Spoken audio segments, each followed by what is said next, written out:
ঘটনার যে ঘটনাটি ঘটেছিল ওটা আমাদের কালীগঞ্জের পক্ষে এবং একজন কালীগঞ্জবাসী হিসেবে বা বিধায়ক হিসেবে আমাদের কাছে অত্যন্ত মর্মান্তিক একটা ঘটনা।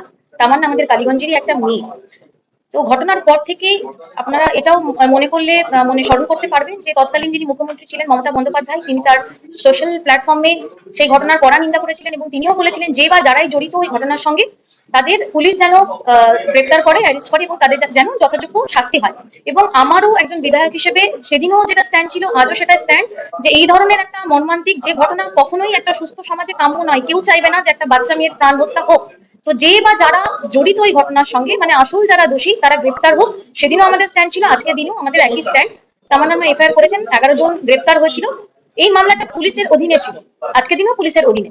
তো আজকের দিনে দাঁড়িয়েও আমি এটাই আশা রাখবো যে পুলিশ যথাযোগ্য যা কিছু যাচাই করার করুক, যারা দোষী যারা এই ঘটনাটার সঙ্গে জড়িত তারা যেন ধরা পড়ে, অ্যারেস্ট হোক এবং শাস্তি পাক।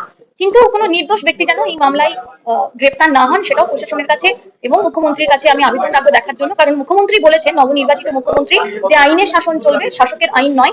সেই কথাতেই বিশ্বাস রেখে আমিও চাইছি আসল যারা জড়িত এই ঘটনার সঙ্গে তারা ধরা পড়ুক, যাতে এই ধরনের ঘটনা শুধুমাত্র কালীগঞ্জেই নয়, মানে পশ্চিমবঙ্গের কোথাও ঘটা বাঞ্ছনীয় নয়। এটা